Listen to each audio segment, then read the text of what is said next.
Why do so many of us guys over 60 grind it out in the gym day after day, only to watch our shoulders just kind of shrink and slope downward year after year? Welcome to today's Explainer.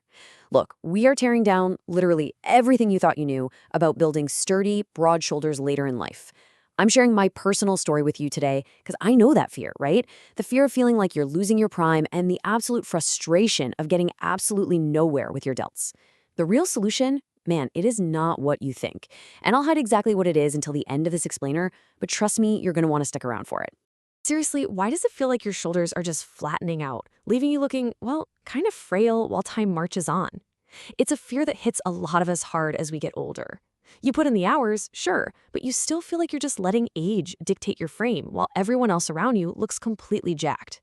It triggers this deep insecurity that maybe your best years are behind you and you're just destined to have narrow, sloping shoulders forever, while holding on to that classic strong look feels flat out impossible. I remember hitting my late 50s and looking back at those classic golden era bodybuilders we all grew up with.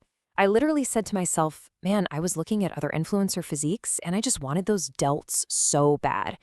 It was the main thing I wanted for my own physique, just to keep that sturdy look.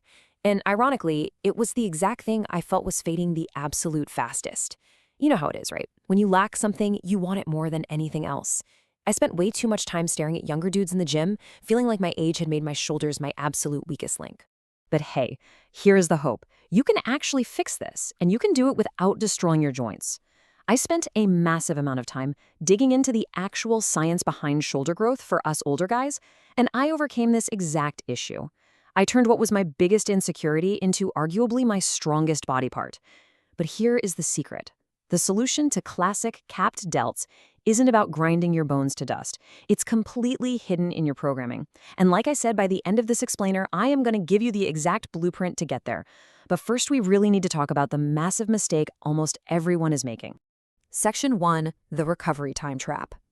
Okay, let's dive into this. This is the mathematical reality of muscle recovery that 90% of guys, especially older guys, are getting completely wrong. Look at the stark contrast here. In the standard push-pull leg split, the routine most dudes run, the minimum distance between training the same muscle group again is 72 hours. And honestly, by the end of the week, it often stretches to 96 hours. If you're doing your lateral delts solely on a push day, you're only hitting them twice a week. But look at the biological fact right next to it. Actual shoulder recovery. They recover almost as quickly as your arms. 48 hours, that is the magic number right there. Your shoulders recover in about 48 hours. Now, I know exactly what you're thinking. Hey, I'm over 60, nothing recovers in 48 hours. But the delts are uniquely resilient, even at our age. So the absolute crucial point is this. If they recover that fast, you could and totally should be training them 3 to 4 times a week. If your shoulders are shrinking and we want to overdevelop the specific area to reclaim that broad look, we have to give it the extreme prioritization it actually deserves to force that growth. Section 2, ditch the granny weights. All right, let's shift focus to the gym floor, because even with the perfect split, you are not going to grow if you make this massive mistake. We really need to talk about the trap of the pink granny weights. Yes, the old advice is true. You should start light so that your form can be perfectly dialed in, making sure you're targeting the delts and not your traps. But guys, I see seasoned lifters in the gym constantly babying their shoulders with 15-pound weights, completely terrified of joint injury.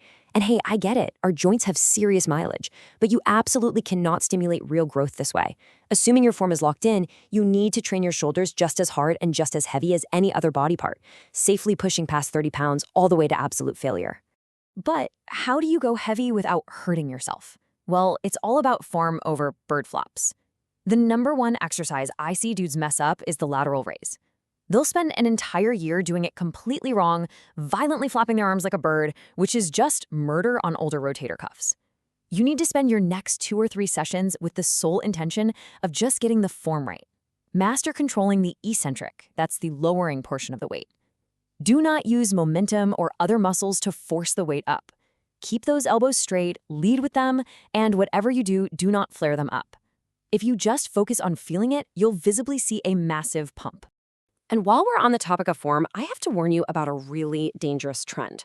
Recently, there's been this advice floating around online that if you engage your lats during a lateral raise, you physically can't contract your traps, taking them out of the movement.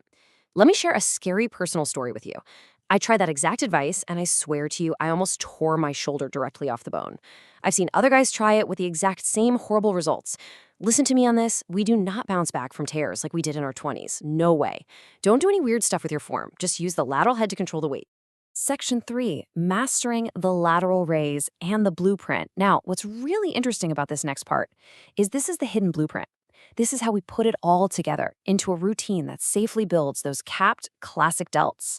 First up, we have to respect the anatomy. Think about who built the shoulder joint. It is literally a ball and a socket. It's a highly mobile, yet incredibly delicate joint that is still somehow meant to carry heavy loads. So if we're meant to be lateral raising 40-pound dumbbells, how are we going to do that with a sensitive, older joint? Well, you have to find what works best for you. For me, heavy dumbbells can cause a little nagging irritation, so I work around it. You absolutely must find an exercise selection that feels comfortable for your specific joint mechanics so you can lift heavy without ending up in physical therapy. So here is the exact optimal routine. This is the combination I found to be the absolute best. 3 sets of heavy dumbbell lateral raises, followed directly by 2 sets of singular cable lateral raises. Now you'll notice that dumbbell shoulder press is listed as optional base strength. Yes, a shoulder press is great for a strength foundation, but honestly, for most guys over 60, our front delts are already getting hammered. If you're already doing heavy 45-degree incline chest presses during your week, you really don't need a dedicated shoulder press. You can actually redirect all of that front delt volume straight into this side delt isolation routine to force that broad look. Let's see how this builds with the cable lateral raise, because I see guys messing this up constantly too. Here is the highly specific biomechanical fix. First, do not set the cable all the way to the floor. Set the cable height right at your hand level at the bottom of your resting stance. Second, stand straight up. Do not do that trendy lean away from the machine. That's just stuff you see the young kids doing that will immediately tweak your lower back. Finally, pull up in a C shape. Why? Because this creates maximum tension at the bottom of the movement when the muscle is stretched out the most. Arguably, that bottom stretch is where you trigger the absolute most growth. Section 4, the body fat factor and the genetic reality. Let's move to our final reality check. We have the frequency, the form, and the blueprint, but we simply cannot ignore these hard truths. I'm going to be totally blunt with you here. You need to lean out if you want that capping to really show. Take a look at this breakdown. If you want those crazy Frank Zane-style striations in your shoulders, you'd have to drop down to around 10% body fat. Now, I know hitting 10% at our age is an extreme, biologically demanding task, but the principle still holds true. If you're carrying extra weight, your shoulders will never look truly capped because the natural gaps and separations in the muscle just get filled in with fat. Getting a bit leaner is just non-negotiable for bringing out that classic aesthetic pop. And finally, I'll be very, very honest with you. A lot of your ultimate ceiling is just going to come down to genetics, the uncontrollable variables. Your clavicle bone width plays a huge role. Your muscle insertions dictate the shape. The actual genetic size of your muscle belly matters. As we get older, yeah, our muscle bellies naturally shrink a bit, but we can still maximize the structure we have. I mean, there are tons of older guys out there who don't have massive overall size, but they look incredibly built simply because they are lean and genetically gifted in their shoulder structure. But hey, there is absolutely no point in complaining about the genetics you were handed. I had the exact same issue, man. I hated watching my shoulders shrink, but I overcame it using exactly what we just covered today. Your genetics and your age are completely locked in, yes, but your programming, it isn't. You now have the science and the heavy lifting blueprint that actually protects your joints. So the only question left to ask is, are you going to keep whining and letting age dictate your physique? Or are you going to fix your split, grab some heavy weights, and get to work?